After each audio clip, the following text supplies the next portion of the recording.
430년이라는 장구한 세월 동안 애굽에서 종살이를 했던 이스라엘 백성들이 드디어 애굽에서 탈출을 하게 되었습니다. 그러나 그것은 이스라엘 백성들의 노력과 수고에 의한 것이 아니라 전적 하나님의 은혜와 또 도우심과 또 인도하심 가운데 출애굽하게 되었습니다. 출애굽기 12장에 보면 애굽에 10가지 재앙이 내려지게 됩니다. 결국 바로는 마지막 장자의 죽음 가운데 항복을 하고 이스라엘 백성들을 내어주게 되죠. 그래서 하나님이 약속하신 젖과 꿀이 흐르는 땅으로 이스라엘 백성들은 내딛게 됩니다. 말씀을 보면 이스라엘 백성들은요, 출발부터 6월절이라는 큰 축제를 열게 하십니다. 하나님의 구원의 역사를 기뻐하고 또 찬양하고 기념하면서 그들은 출발을 하게 되죠. 그래서 이어지는 출애굽기 13장에 보면 하나님은 그들의 앞길을 하나님이 인도하신다는 증거로 낮에는 구름 기둥으로 밤에는 불 기둥으로 그들을 인도해 가셨습니다. 이제 이스라엘 백성들은 두려울 것이 없습니다. 애굽에서도 나오고 또 하나님이 자신들과 함께 하신다는 그러한 증거를 보니까 이제 두려울 것이 없는 것이죠. 그런데 오늘 출애굽기 14장에 보면 지금 이 가나안 땅은 그 길 앞에 이스라엘 백성들을 딱 가로막는 것이 나타났습니다. 그것이 홍해였죠. 뿐만 아니라 10절에 보면 지금 바로의 군대가 이스라엘 백성들을 추격해 옵니다. 앞에는 홍해 바다가 그들을 가로막고 뒤에는 바로의 군대가 그들을 쫓아오고 있는 것입니다. 이때 이스라엘 백성들의 반응이 어땠을까요? 얼마 전까지만 해도 기뻐하고 즐거워하고 축제의 분위기였는데 말씀을 보니까 이제 그들은 원망과 두려움 가운데 있게 됩니다. 새로운 땅에 대한 기대와 소망도 다 사라져버리고 이제는 다 죽었다. 끝이다. 이제 어떻게 하냐? 하면서 그들은 하나님을 원망하고 지도자인 모세를 원망하게 됩니다. 오늘 14장 11절에 보면 이렇게 말씀이 나오죠. 애굽에 매장지가 없어서 당신이 우리를 이끌어내어 이 광야에서 죽게 하느냐? 어찌하여 당신이 우리를 애굽에서 이끌어내어 우리에게 이같이 하느냐? 절망적인 상황일 때 이스라엘 백성들이 보인 그 반응은 두려움과 원망이었습니다. 어찌 보면 이것은 인간의 솔직한 모습이죠. 상황이 너무 급한데 싸울 수도 없고 또 보호할 가족은 많은데 적들은 우리보다 더 강합니다. 당연히 그들은 두려워할 수밖에 없습니다. 거기에다가 지금 이스라엘 백성들을 이 홍해 앞에까지 이끌고 온 분이 누구신가?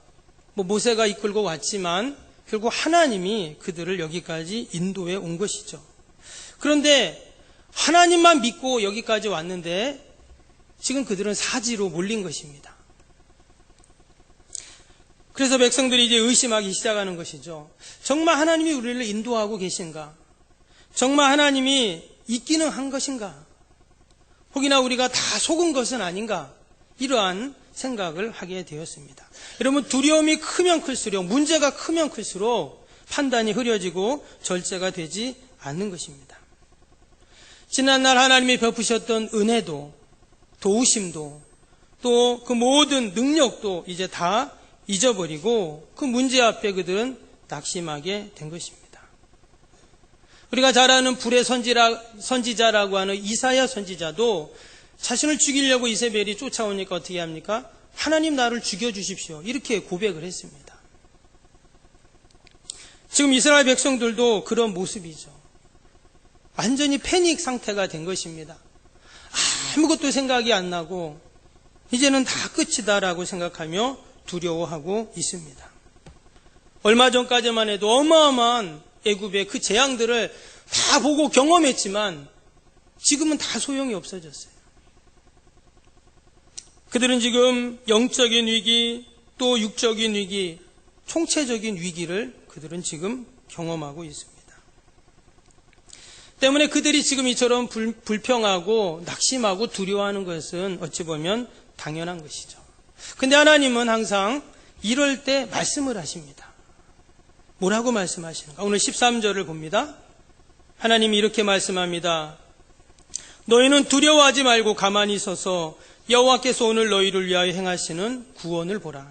이어지는 14절에 여호와께서 너희를 위하여 싸우시리니 너희는 가만히 있을지어다. 모세가 한 말이지만 하나님이 모세를 통해서 이스라엘 백성들에게 전하신 말씀이죠. 너희를 위하여 싸우리니 너희는 가만히 있을지어다. 여러분, 하나님은 어떤 하나님이십니까? 하나님 우리를 대신하여 싸워주시는 하나님이십니다. 하나님은 우리의 구원을 위해서 대신 싸워주십니다. 구약 성경을 보면 특별히 이스라엘 역사 가운데 많은 전쟁들이 기록이 됩니다. 전쟁이라는 건 나라와 나라, 민족과 민족, 부족과 부족이 싸우는 것이죠. 구약 성경을 보면 온통 전쟁의 이야기와 싸우는 이야기들입니다. 근데 그 전쟁의 이면에는 또한 어둠의 영과 또 하나님의 싸움에 대한 기록들이 나오죠. 여러분, 하나님의 영과 어둠의 영이 싸우면 누가 이깁니까? 늘 하나님이 승리하시는 줄로 믿습니다. 그래서 오늘 14절에도 보니까 하나님께서 너희를 위하여 그랬습니다. 이스라엘 백성들을 위하여, 택한 백성들을 위하여 하나님이 싸우신다 하셨어요. 그럼 그 싸움은 누가 이길까요?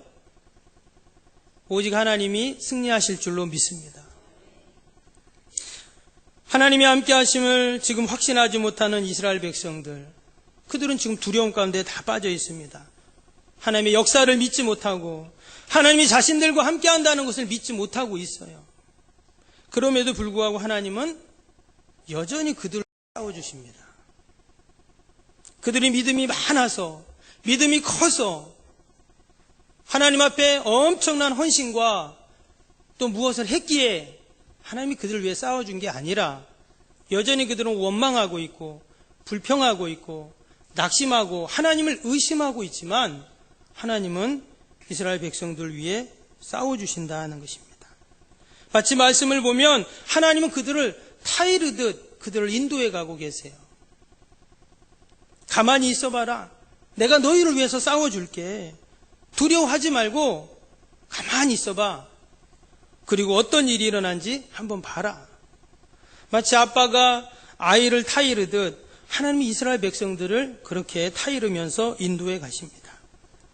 하나님은 우리가 의로워서 우리를 대신해 싸우거나 착해서 예쁜 짓을 많이 해서 우리를 위해서 대신 싸워주시는 것이 아니라 우리가 오직 하나님의 자녀이기 때문에 우리를 위해서 싸워주시는 겁니다.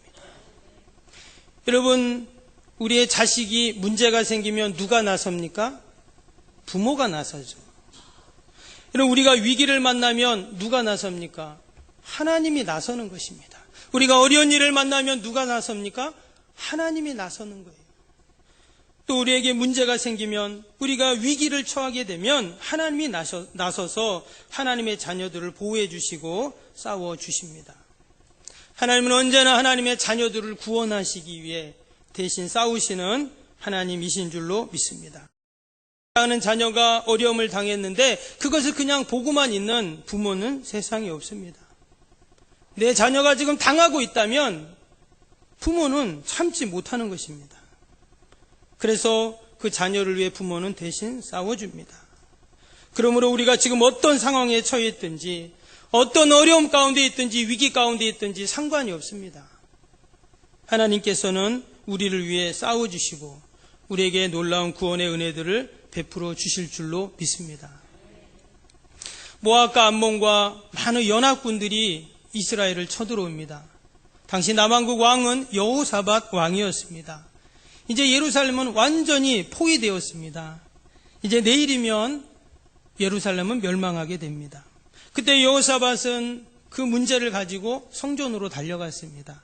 그리고 하나님께 기도를 합니다.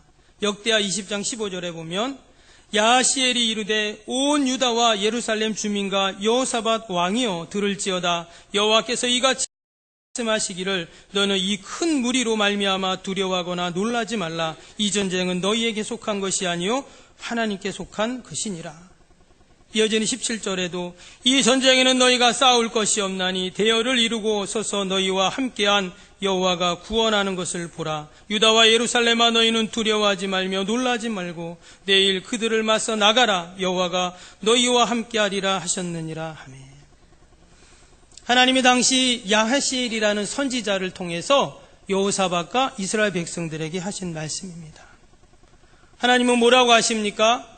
너희와 함께한 여호와가 구원하는 것을 보라. 하나님이 대신 싸워주신다는 거예요. 그래서 이후로 나오는 말씀을 보면 정말 하나님이 여호와의 복병을 보내셔서 천사를 보내셔서 그 이방 연합군들이 서로 치고받고 싸우면서 한 사람도 남김없이 다 멸망하여 이스라엘이 큰 승리를 얻게 됩니다. 하나님께서 친히 싸워주신 것이죠.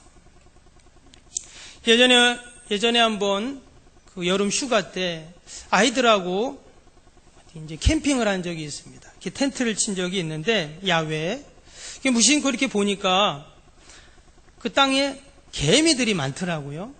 개미들이 보니까 뭔가를 막 이렇게 주워가지고 막 등에 얹어가지고 막 들고 막 자기 집으로 이동을 하는 거예요. 그 모습을 보니까 좀 기특하기도 하고 참 열심히더라고요. 개미는 이 과자가루를 이렇게 부스러뜨렸어요. 그랬더니 개미들이 막 모여가지고 막 하나씩 과자가루를 들어가지고 막 자기 집으로 나르는 겁니다. 그래갖고 과자가루를 들고 가는데 갑자기 옆에서 좀 등치가 큰 개미가 한 마리 나타나더니 그 조그만 개미의 먹을 거를 빼앗는 거예요. 막 실갱을 하는 겁니다. 그래서 제가 그 모습을 보면서 이 약간 큰 개미가 약간 좀 못됐잖아요. 그래서 제가 손가락으로 팅 쳐버렸습니다. 그랬더니 개미가 날라 동그라졌어요. 그러니까 이 작은 개미가 또 그 먹을 거를 들고는 신나가지고 막 가는 모습을 보았습니다. 여러분, 그 개미가 싸움에서 이긴 이유가 뭘까요? 아마 그 개미는 저 때문에 자기가 이긴 거를 모를 거예요. 뭐 그런 생각을 할 수도 없죠, 개미는. 그러나 실제로 그 싸움에서 영향력을 발휘한 것은 개미가 아니라 제가 한 것이죠. 제가 개미를 위해서 싸워준 것입니다. 오늘 14절 말씀을 다시 한번 봅니다. 오늘 14절 말씀 보니까 여호와께서 너희를 위하여 싸우시리니 너희는 가만히 있을지니라. 하나님이 우리를 위해서 싸워주신다고 합니다. 하나님이 우리를 위해서 우리의 자녀들을 돌봐주시고 하나님이 우리를 위해서 우리의 건강을 보살펴주시고 계속해도 아멘은 안 하시네요. 하나님이 우리를 위해서 우리의 일터와 사업장을 지켜주시는 줄로 믿습니다. 하나님이 우리를 위해서 우리 요양원을 지켜주시고 우리 석병교회를 지켜주시는 줄. 우리는 무엇을 하라고 합니까? 너희는 가만히 있을지어다. 여러분, 내가 가만히만 있어도 하나님의 뜻입니다. 하나님의 뜻을 이루는 거예요. 때로는 내가 너무 나서서 문제일 때도 있죠. 너희는 가만히 있을지어다. 왜? 하나님이 일하셔야 되는데 내가 막 일해버리니까 하나님의 뜻을 거스르게 되는 것이죠. 여러분, 하나님이 어떻게 싸우시고 일하셨을까요? 이어지는 말씀을 보니까 19절, 20절 보면 하나님이 천사를 보내십니다. 그리고 그들을 인도해 갔던 구름 기둥을 뒤쪽으로 탁 보내가지고 애국 군대를 막아주십니다. 이어지는 21절에 보면 하나님이 동풍을 부셔서 그 시퍼런 홍해바다를 가르셔서 길을 만들어 주셨습니다. 이어지는 24절에 보면 뒤에 쫓아왔던 애굽의 군대가 그 이스라엘 백성들을 쫓아오다가 앞에 가던 마차들의 바퀴가 다 빠져버리면서 그들이 엉켜버리죠. 그리고 25절에 보면 하나님이 다시금 물을 다 쏟으셔서 그들을 다 수장시켜 버리십니다. 이 싸움은 이스라엘 백성들의 싸움이 아니었습니다. 이스라엘 백성들은 한 것이 아무것도 없어요. 말 그대로 가만히 있었습니다. 모든 싸움은 하나님이 하십니다. 애굽의 군대를 다 수장시킨 것도 또 그들이 홍해를 무사히 건넌 것도 다 하나님이 하신 일이에요. 이스라엘 백성들은 한 사람도 다치거나 죽거나 실종된 사람이 없습니다. 왜? 하나님이 싸우셨기 때문에. 신명기 3장 22절에 보면 너희는 그들을 두려워하지 말라. 너희 하나님 여호와께서 친히 너희를 위해 싸우시리라. 역대하 32장 8절에도 보면 우리와 함께 하시는 우리 하나님 여호와시라. 반드시 우리를 도우시고 우리를 대신하여 싸우시리라. 느헤미야 4장 20절에는 너희는 어디서든지 나팔 소리를 듣거든 그리로 모여서 우리에게로 나오라. 우리 하나님이 우리를 위하여 싸우시리라. 성경을 보면 수도 없이 하나님이 우리를 위해서 싸워주시겠다 이렇게 약속하셨어요. 여러분, 하나님이 우리를 대신하여 싸우시면 늘 승리하는 은혜가 있을 줄로 믿습니다. 하나님은 절대로 우리를 내버려 두지 않으십니다. 이스라엘 백성들을 출애굽시켰습니다. 그래 놓고는 한번 니네 홍해바다 한번 건너가 봐. 건너가나 한번 보자. 이렇게 하나님은 하지 않는다는 거예요. 그 홍해바다를 건너갈 수 있도록 하나님은 길을 내어주셨어요. 시편 118편 7절에 보면 여호와께서 내 편이 되사 나를 돕는 자 중에 계시느니라. 하나님 누구 편이십니까? 한번 해볼까요? 하나님은 내 편이시다. 한번 해볼까요? 하나님은 내 편이시다. 하나님이 내 편이 되어주십니다. 그래서 우리는 염려하고 두려워할 것이 없는 것이죠. 하나님이 내 편이 되어주신다는 말은 나에게 힘이 되어주시고 또 나에게 능력이 되어주시고 나에게 지혜를 주시고 또 승리 있게 하신다는 말씀인 줄로 믿습니다. 여러분들, 우리도 살아가다 보면 때때로 우리 앞길을 가로막는 홍해를 만날 때가 있습니다. 또 뒤에서 애굽의 군대가 쫓아올 때가 있습니다. 우리는 그때 다 두려워합니다. 겁내고 위축이 되고 이거 어떻게 해야 되나 조바조바합니다. 그러나 하나님이 우리를 위해서 싸워주심을 경험하는 기회로 삼는다면 하나님이 내 편이신 것을 우리는 알게 되고 또 놀라운 역사를 우리는 경험하게 될 줄로 믿습니다. 그럼 하나님이 구체적으로 우리를 위해서 어떻게 싸워주시는가? 오늘 말씀을 보니까 하나님께서 구원을 위한 길을 내어주십니다. 15절 16절 다시 보시면 여호와께서 모세에게 이르시되 너는 어찌하여 내게 부르짖느냐? 이스라엘 자손에게 명령하여 앞으로 나가게 하고 지팡이를 들고 손을 바다 위로 내밀어 그것을 갈라지게 하라. 이스라엘 자손이 바다 가운데서 마른 땅으로 행하리라. 지금 두려움 가운데 떨고 있는 백성들을 향해서 너희를 위해 싸워주겠다 이렇게 말씀하시고 이어서 뭐라고 합니까? 너희가 이 홍해바다를 마른 땅으로 행하리라 하셨어요. 바다 가운데서 마른 땅으로 가겠다는 거예요.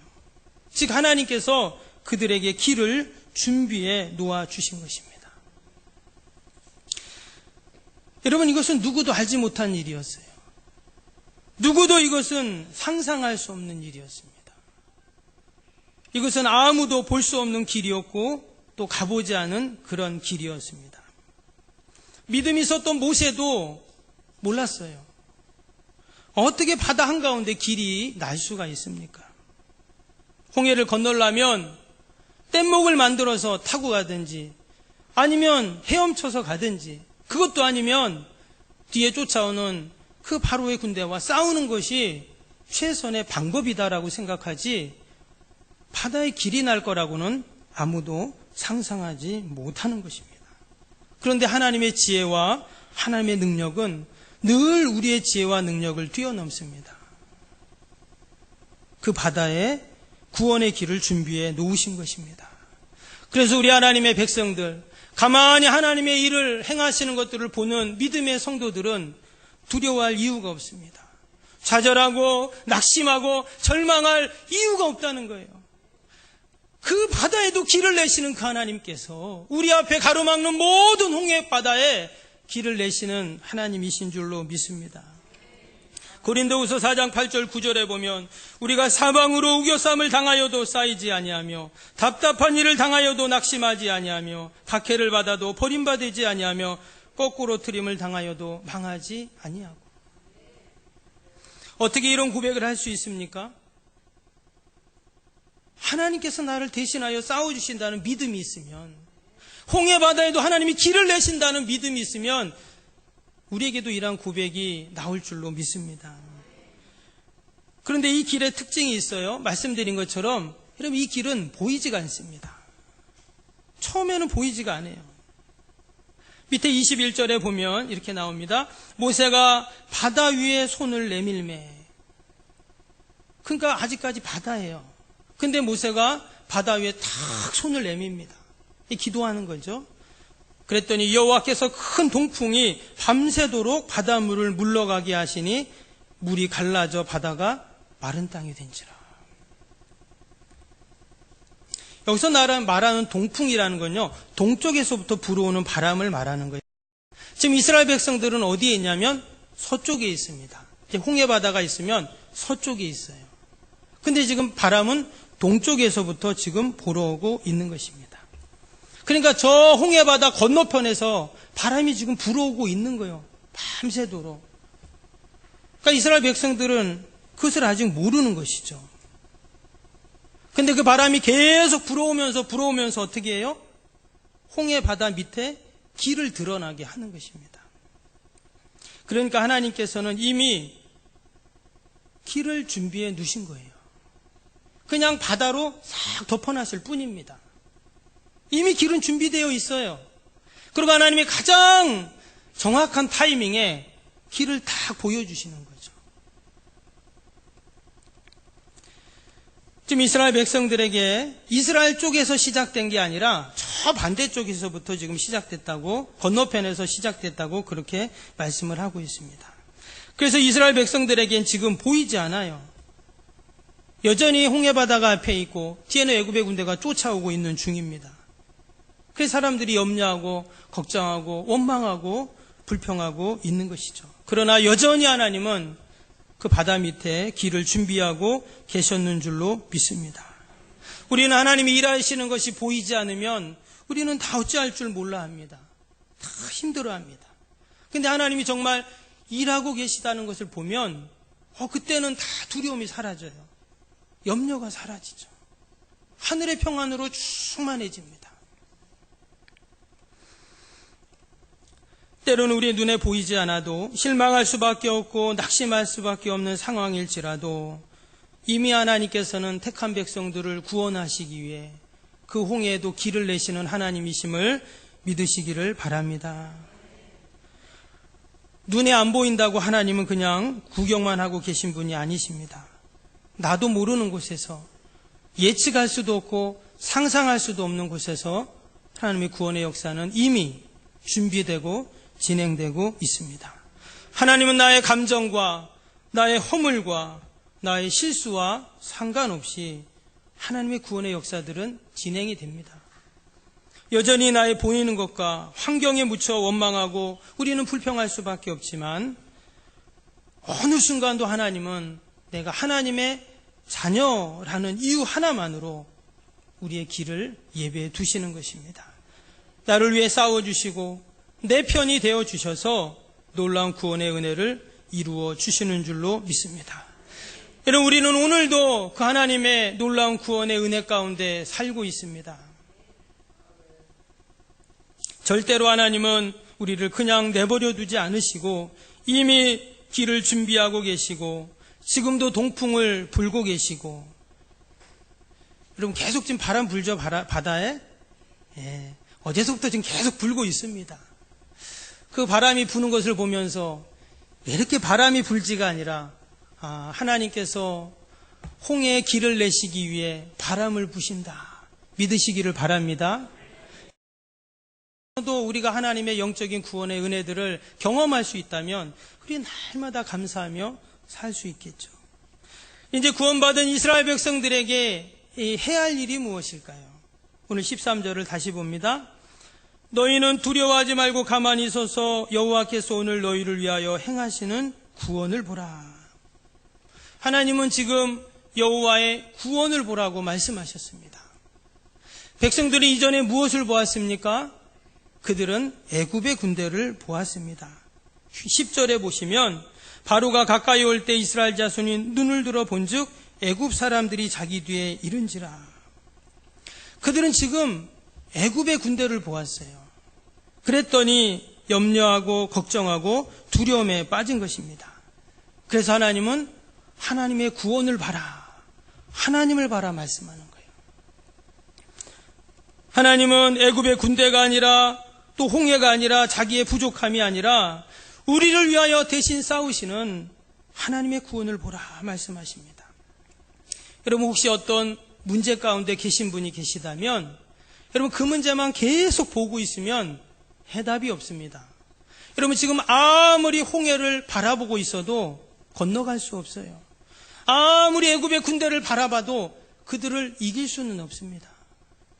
그러나 구원의 하나님을 바라보면 하나님께서 그 바다에 길을 내시고 그 모든 애굽의 군대를 다 수장시키시는 놀라운 역사가 있을 줄로 믿습니다. 마태복음 14장에 보면 베드로가 바다 위를 걷는 기적이 나옵니다. 예수님이 바다 위에 계시니까 예수님 저도 좀 걷게 해주세요. 예수님이 와라 말씀합니다. 그랬더니 정말 베드로가 막 걷는 거예요. 근데 좀 있다가 말씀해 보니까 바람을 보고 무서워서 빠졌다 이랬어요. 무엇을 봅니까? 바람을 봤을 때, 파도 치는 그 바다를 봤을 때 빠졌어요. 그러나 예수님을 볼 때는 어때요? 그 바다를 걷는 것입니다. 물에 빠진 베드로가 주여 나를 구원하소서 했어요. 그때 예수님은 베드로를 구원해 주셨습니다. 그리고는 그가 타고 온 배로 같이 가셨죠. 여러분, 그 배로 같이 갈 때 예수님하고 베드로하고 헤엄쳐서 갔을까요? 걸어서 갔을까요? 참고로 예수님은 헤엄을 잘 못 칩니다. 목수 출신이라. 베드로는 헤엄을 잘 치겠죠. 물에 빠진 베드로를 꺼내주신 예수님이 이미 물 위에 있었잖아요. 여러분, 주님과 손잡으면, 주님과 동행하면 물 위를 걷는 기적이 있을 줄로 믿습니다. 목사님, 어떻게 사람이 물 위를 걷습니까? 성경에 나왔잖아요. 우리는 성경을 믿고 이것이 하나님의 말씀인 것을 믿고 우리가 늘 믿음으로 나아갈 때 우리도 물 위를 걷는 놀라운 기적의 주인공이 될 줄로 믿습니다. 오늘 말씀 보면 우리가 그동안 지나쳤던 말씀이 한 가지 있습니다. 마지막으로 19절 다시 한번 보시면 이스라엘 진 앞에 가던 하나님의 사자가 그들의 뒤로 옮겨가매 구름 기둥도 앞에서 그 뒤에 옮겨라고 했습니다. 여기 보니까 이스라엘 백성들을 이끌고 가던 하나님의 사자가 나옵니다. 지금 이스라엘 백성들이 그 광야를 그냥 가는 것이 아니라 하나님의 사자가 맨 앞에서 그들을 이끌고 가고 또 그 앞에 구름 기둥이 있었어요. 그런데 지금 뒤에 애굽의 군대가 쫓아오고 있잖아요. 그랬더니 어떻게 하셨냐면 그 하나님의 사자가 그들의 뒤로 옮겨갔어요. 그리고 기둥도 딱 들어가지고 이스라엘 백성 뒤로 딱 옮겨놨습니다. 그리고 이스라엘 백성들이 홍해바다를 다 건널 때까지 그 하나님의 사자와 구름 기둥이 애굽의 군대를 막고 있었던 거죠. 저는 이 하나님의 사자를 보면서 예수님이 생각났습니다. 예수님의 십자가는 우리의 모든 죄값을 다 치루시기 위해 십자가에서 내려오지 않으셨습니다. 마지막까지 십자가에서 그 손으로 못을 꽉 붙잡고 우리의 죄값을 자신의 몸으로 친히 갚아주시기 위해 죄로 인한 모든 하나님의 심판과 진노를 온몸으로 막아주신 것이죠. 그래서 십자가는 하나님의 사랑이고 하나님의 은혜이고 구원의 능력. 우리 앞길에 늘 홍해바다가 앞을 가립니다. 늘 애굽의 군대가 우리를 쫓아와요. 그러나 여전히 우리가 낙심하고 두려워하고 원망하고 있는 것이 아니라 우리도 이스라엘 백성들처럼 그 홍해바다를 가르셔서 구원의 길을 여시는 그 하나님을 바라보고 또 그 애굽의 군대를 다 수장시키시고 놀라운 승리를 가져다 주시는 그 하나님을 믿음으로 바라볼 수 있기를 바랍니다. 우리 주님은 지금도 늘 우리의 뒤에서 우리를 탁 막아주시고 어둠의 세력들이 우리를 넘보지 못하도록, 공격하지 못하도록 온몸으로 우리를 막아주십니다. 우리가 십자가의 그 놀라운 능력을 늘 의지하고 구원의 하나님을 찬양하는 저와 여러분이 되실 수 있기를 바랍니다. 기도하겠습니다.